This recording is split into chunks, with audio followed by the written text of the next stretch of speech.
Hey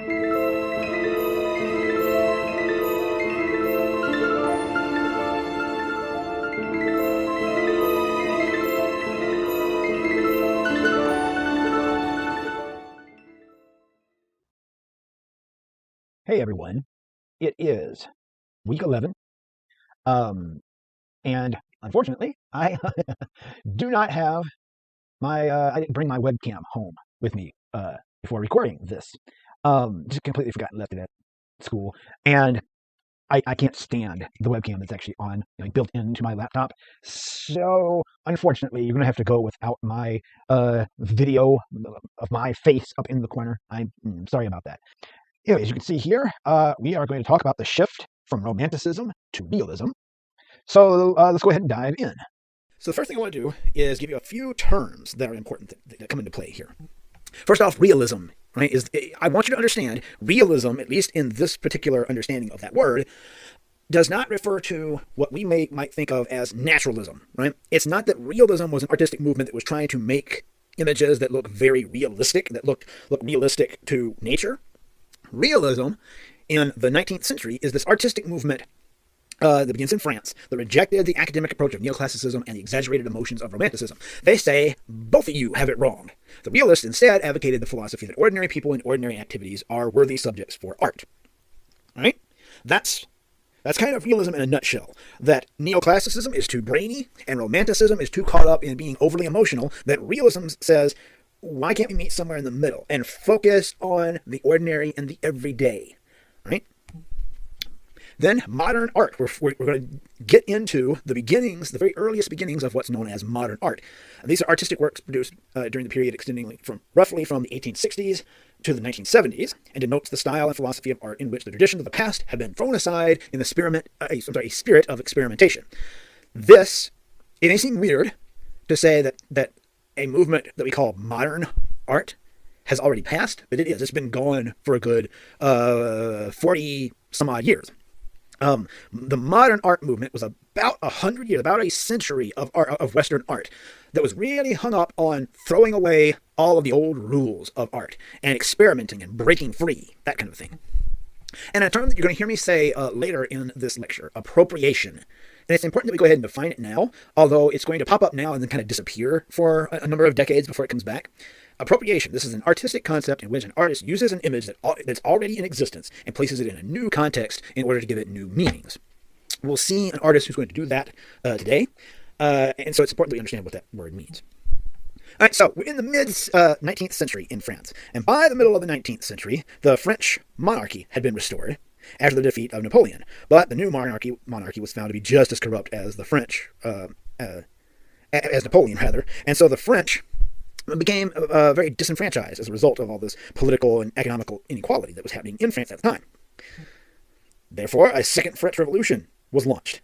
And this time around, socialism was promoted by many as a possible form of government that would remove socioeconomic classes. I mean, that was the hope, right? To finally get rid of classism, right, in France. At this time, both neoclassicism and romanticism were the officially recognized styles of the Academy. So, other artists rarely were allowed to show in the salon. Other artists being those who wanted to paint in other styles. So there are a lot of artists who were upset by social injustices around them, or who just simply wanted to incorporate subjects other than the sanctioned ones. Right? These artists, therefore, created works that directly subverted the academic rules, quote unquote, of art, and began setting up their own exhibitions that were independent of the salon.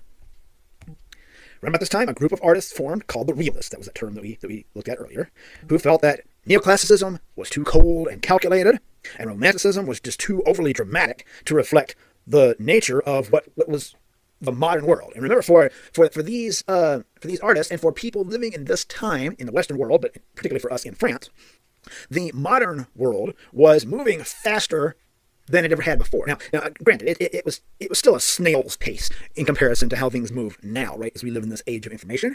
But understand, at the time, right, the Industrial Revolution has happened. Trains are a thing. Automation of creating goods is starting to happen. And so suddenly life has a much faster pace to it. Things move more quickly than they have before, as well as modern life is much more centered around leisure, especially this new upper middle class, the bourgeois, as they're referred to in France. They, in particular, have a lot more leisure time on their hands. And if, say, you live in Paris, France, and you want to jump on a train and go all the way to the coast and enjoy some time on the coast or the Riviera or something like that, you have now, because of trains, you have the ability to do that. Go there, spend some time for the day, and hop on a train and come back. That kind of stuff couldn't have been done before this time. Modern life is faster. Those who are living in it see it as breaking away from the past, and they feel like the overly dramatic emotionality of romanticism and its complete opposite, the too cold and calculated nature of neoclassicism, don't accurately reflect what it is like to live in the modern world. So if we're going to talk about realism, how do we recognize it? What are the characteristics that we're looking for? Well, many of the realists continued the romantic tradition of loose painterly brushwork. Think back to some of those painters that we talked about during the Romantic era. Goya as a particularly good example, but also Eugene Delacroix. Right? They're more loose brushwork. However, they may have continued that, but they rejected that drama and the strong emotions of romanticism. That felt overly sentimental to them. The subject matter of realism is usually just everyday people and everyday scenarios, the people and things that these artists would have seen around them every day. Realists often use a darker palette than the romantics as well. And I want to go back real quickly to point number 3. It doesn't seem so odd to us living in the 21st century, the idea that one could paint depictions of just the people and places around them on a regular basis, and that is for that to be considered art is not a strange idea to us at all, right? But again, remember those salon rules. Those salon rules, which we'll remind ourselves of in a moment, they didn't allow a lot of room for that kind of thing. Some realists, not all, but some of them include these thinly veiled subversive attacks that are aimed at the establishments of academic art and the bourgeois. Again, remember that the bourgeois is the new upper middle class who have come to power, if you will, in France, and they have certain tastes, right? That these artists are going to very directly, well, I won't say very directly, very subversively rather, attack in their work. So let's look at some French realism, specifically how realism approaches painting what they see as contemporary social conditions. Right? They see art as ignoring social injustices, social classism, things of that nature, that the art of the elite is purely for the elite and is therefore ignoring the little guy.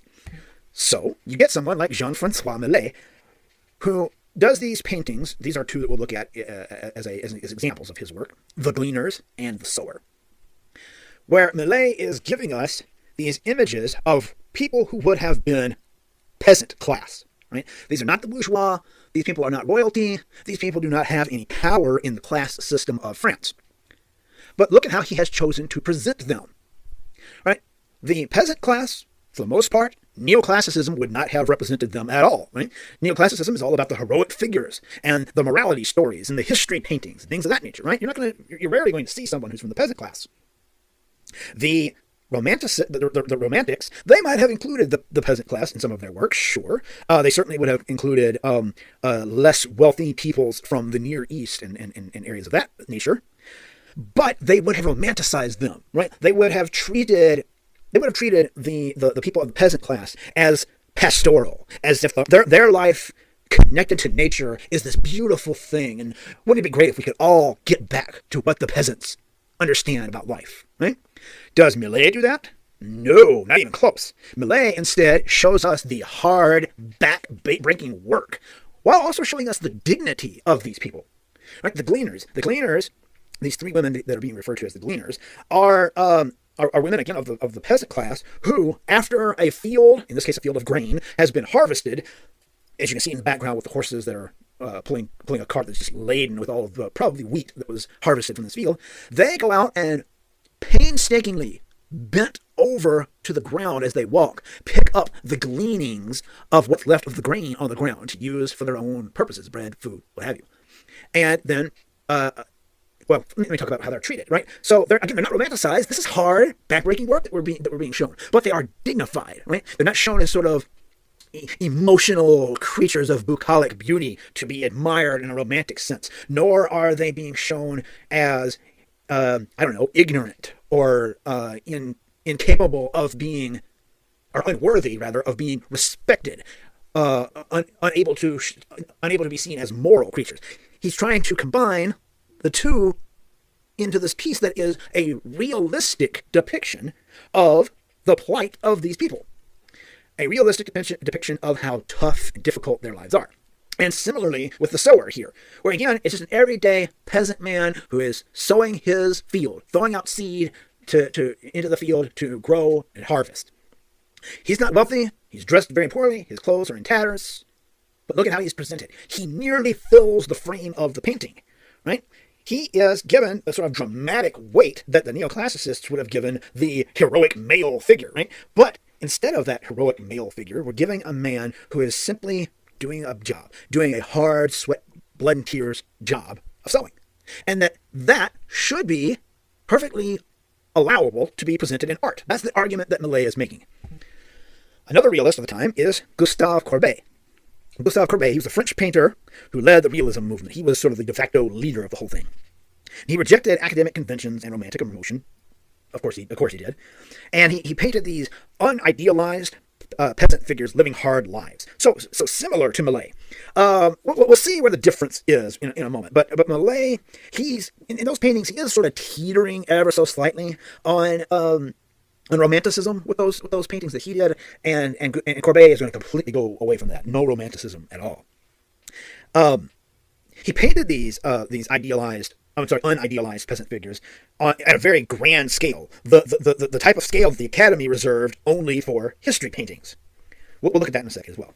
And he was this lifelong socialist. He felt that the government and the societal constructs of France should be overthrown and become socialist. He was actually even involved in a very short-lived coup that took over, of all things, Paris, France, and for a brief moment put a socialist government in place in Paris, and he was a part of the attack that was led to do that. This is probably one of his most famous paintings, The Stonebreakers from 1849, that was sadly destroyed in 1945 during World War II. This is Courbet. This is Courbet giving us no romanticism whatsoever, no neoclassicism whatsoever. And in these paintings that he would do, he's also really thumbing his nose at the Academy and those who would try to impose rules on art. Because again, he sees that as being connected with the upper classes, the upper middle class, the aristocracy, royalty, those who would hold down the lower classes. He sees these ideas of attaching rules to art as being elitist. So what does he give us instead? A very simple image of a man and a younger boy, or at least young man, doing a back-breaking job, right? Taking larger rocks and breaking them down into smaller rocks that can be used for construction, that can be used for roads, what have you, right? A job that the upper middle class, the bourgeois, and the aristocracy, and everybody in the upper crust of society depends upon what these people do in their everyday lives. And they're doing hard work, kneeling down in the rocks, breaking the rocks, right? The work that everyone depends upon, but are they wealthy? Definitely not. You look at their tattered clothing. The boy on the left who's got a hole so big in his shirt we can see through to the skin. The vest of the gentleman on the right that's been torn so that we can see through to the shirt. Everything is threadbare and falling apart. These are not wealthy people. They're not making a living that puts them on the same level as the bourgeois doing this hard work, right? But again, this painting, if you were to ever see it, well, if you could see it in real life, was huge. It was gigantic. The size of what the Academy said was only reserved for history painting. So, taking this extremely large size and then taking our two main figures, who are everything that we've just said that they are, and increasing or making them almost fill the space, they become these monumental figures, is saying that this man and boy, in their peasant state of life, is just as important and is just as worthy of being in art and is just as worthy of being praised as the history paintings of neoclassicism and romanticism. So just want to remind you real quickly, right, the hierarchy of genre, and ergo the rules that the Academy had put in place at this time. And at the very top of that hierarchy is history painting. Right? Each of these genres, recall, have their own rules. Even to the point of landscape painting, which is down there at number 4.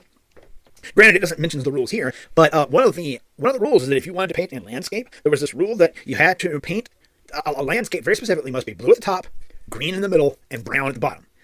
Right? And if you broke out from those rules, then you might not be able to make it into the Academy. History paintings, again at the very top, were meant to be large paintings. They were meant to represent just how skillful the trained artist was. They were meant to tell stories of great heroism or some historical event.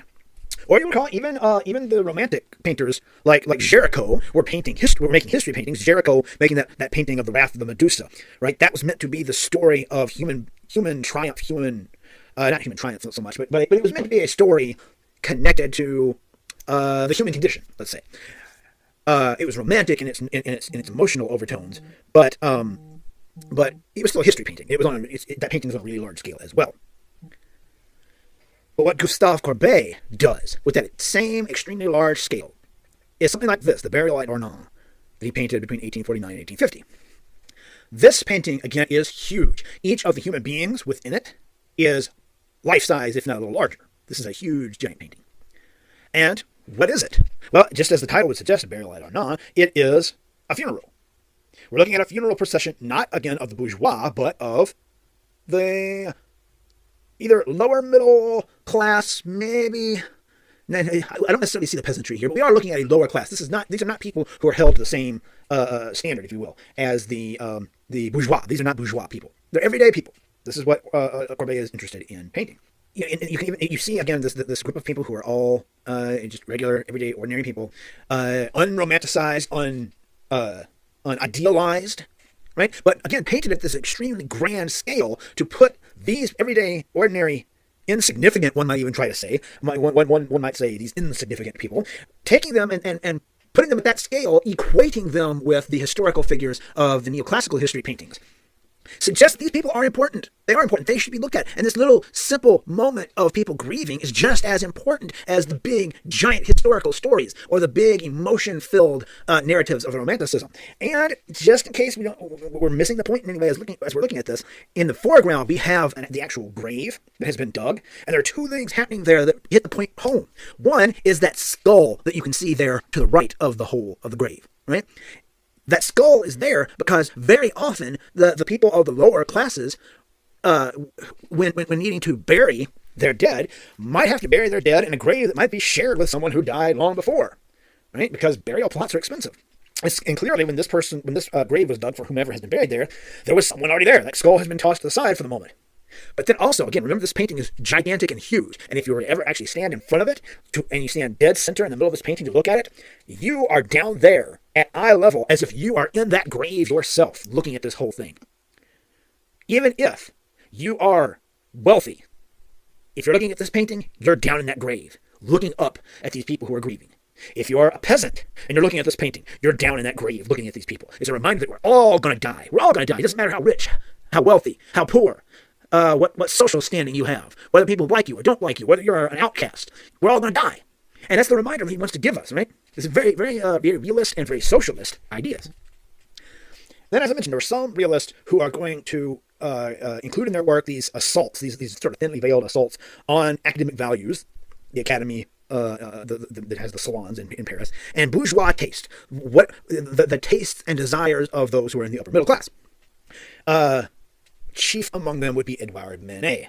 Edouard Manet, born in 1832 and died in 1883. He was a French painter, of course, who was a pivotal figure in the transition from realism to what we'll talk about in the next lesson, Impressionism.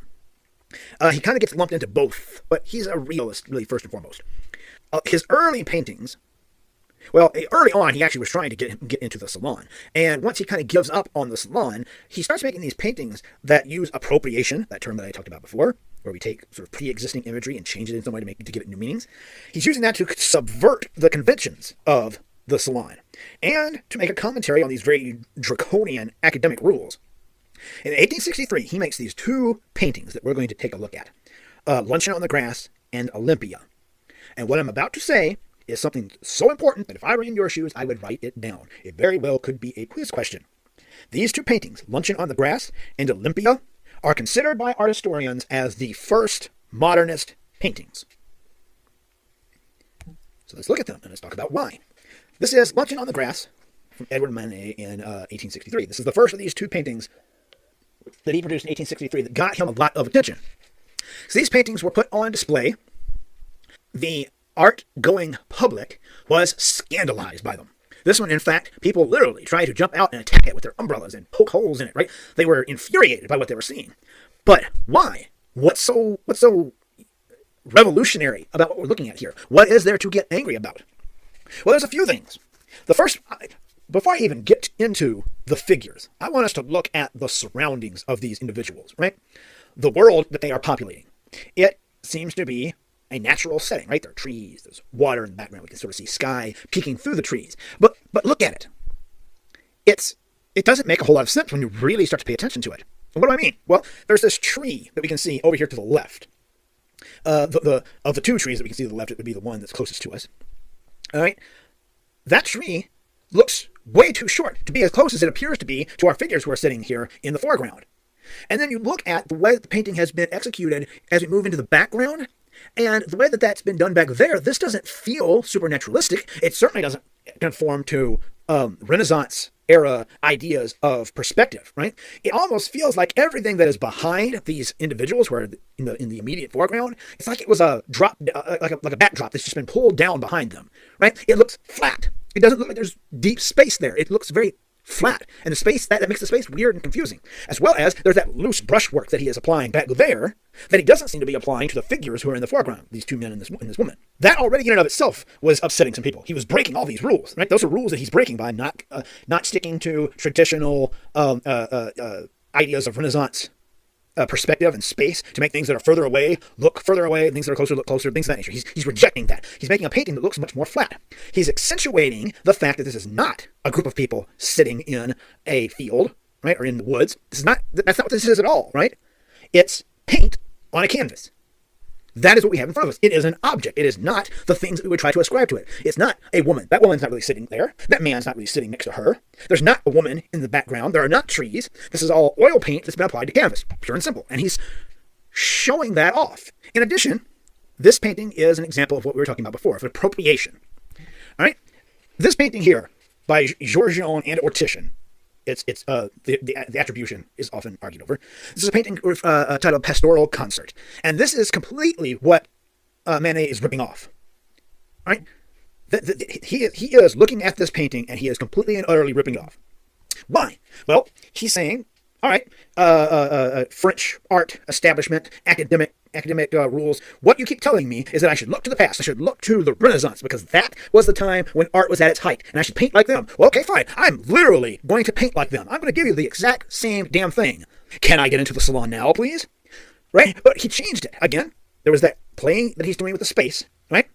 But he also did another thing. Instead of this sort of like far away kind of mythical nature to the figures that are in the painting, right? These figures, because of the way they're dressed, because of the women who are sitting with them and who are not not dressed necessarily, this feels fairy tale to a certain extent. Instead, he made them dressed like modern day human beings in 1863 would have been dressed, except for the women. Now, in this scenario, this painting from the Renaissance, for some reason, we don't question why there are a couple of nude women who are sitting with these two gentlemen, right? Put them in modern day clothing, and suddenly, especially in the Victorian era, when social norms said that a woman should suppress her sexuality, that woman looks like a harlot. She looks like she is, how shameful. What is she doing? Hanging out with these men in no clothing whatsoever, just completely and utterly nude for these men who are just sitting there, who can see it all, right? That kind of thing. He's doing that. He is being the snarkiest asshole ever. He is totally trying to attack both the Academy by saying, look, if you want me to paint like Titian, all right, fine. I will literally paint what Titian painted. But he's also attacking the bourgeois and their ideas about male and the roles of men and women, male and female roles in society. By again, taking something that we've already seen, we already know that everybody should be familiar with, and by just changing it into modern times, turning it into this thing that the bourgeois is going to look at and see as being shameful.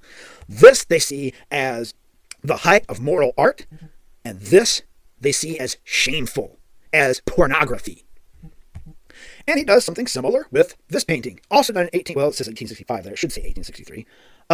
My apologies. This is a painting titled Olympia. And again, it's a complete and utter ripoff of a Renaissance painting, in this case, Titian's Venus of Urbino from 1538. Right? He has stolen the composition. Right? We have a female figure who is lying down, who is mostly nude, and is lying down in very similar pose in both. He has stolen the bed that she's laying on, right, with the white pillows and the white drapery and the red color of the actual mattress that is peeking through. He even stole that green curtain that we can sort of see in the upper left corner of both. Then he gives us in both cases a servant, although there's some changes there that we'll talk about in a moment. And in both cases, he gave us a small animal, a pet, down at the foot of the bed. All right, so again, this is total and utter snark as he is trying to thumb his nose at the academy by saying again, all right, you want me to paint like the old masters of the Renaissance? Well, here you go, bam, there it is. I have given you a Titian. It's the same damn painting. Why can't I get into the salon now? But it's not the same painting, is it? He made some very intentional changes. For one, we were just talking about the servant. Instead of the two servants who are off in the background, and both of whom are who appear to be white Europeans, in the foreground he has given us a servant who seems to be of African descent, and she's much closer to us. And whereas the servants on the Venus of Urbino seem to be gathering up clothes for the woman in the foreground to wear, this lady in Olympia is holding a bouquet of flowers. Then the animal at the end of the bed has been changed. In the Venus of Urbino, it's a cute little sleeping puppy. In Olympia, it's a black cat with its back arched, looking at us and hissing at us. That cat is not happy that we're here. That dog over there has fallen asleep and does not care that we're around, right?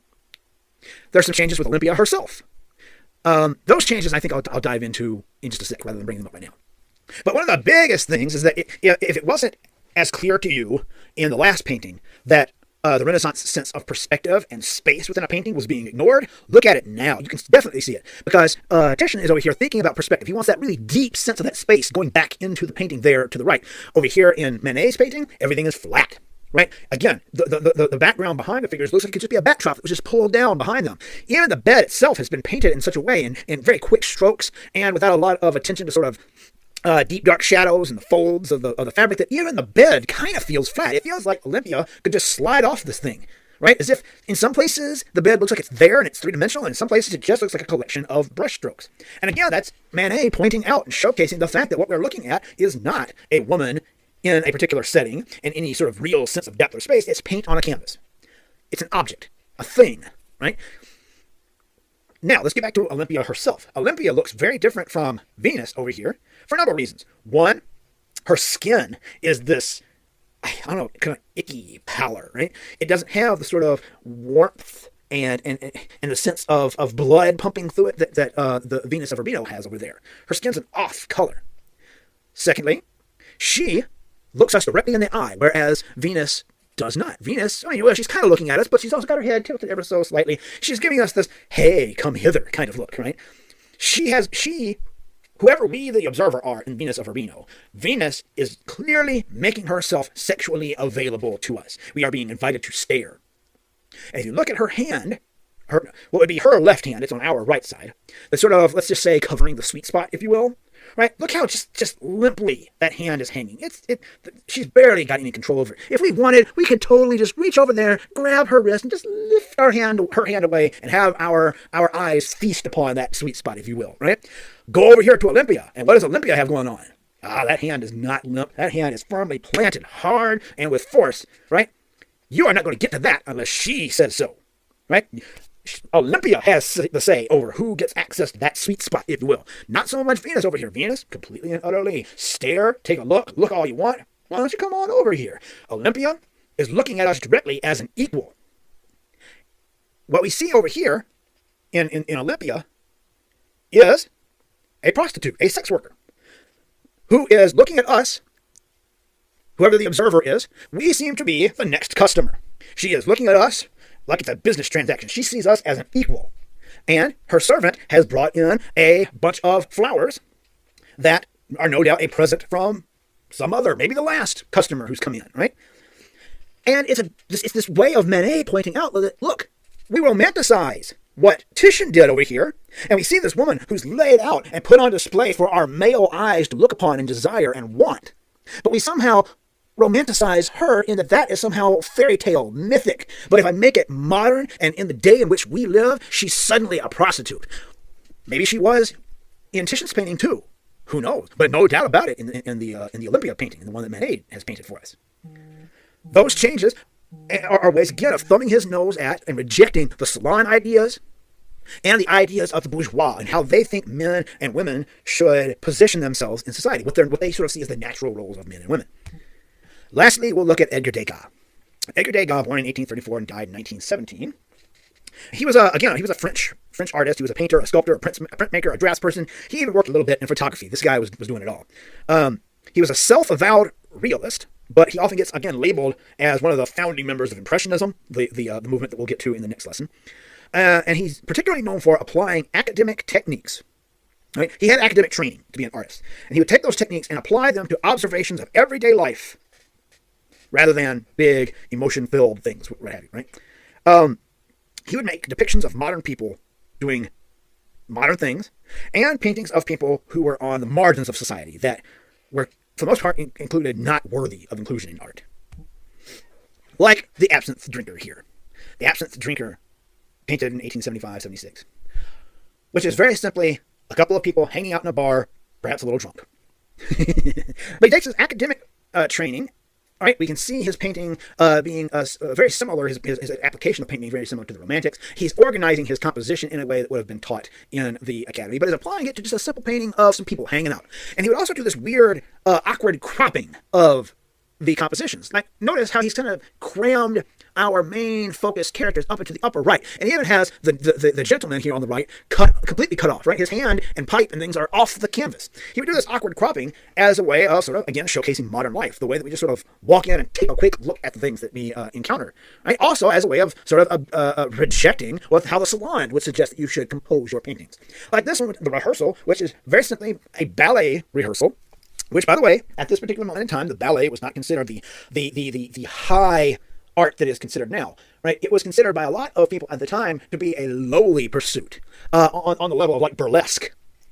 So he's painting people who are marginalized. And look, easily, a full third of this painting is just the floor. That weird, strange cropping that he has brought into it. All right, so that does it for realism. In the next lesson, we'll take a look at Impressionism and the artists who made that happen.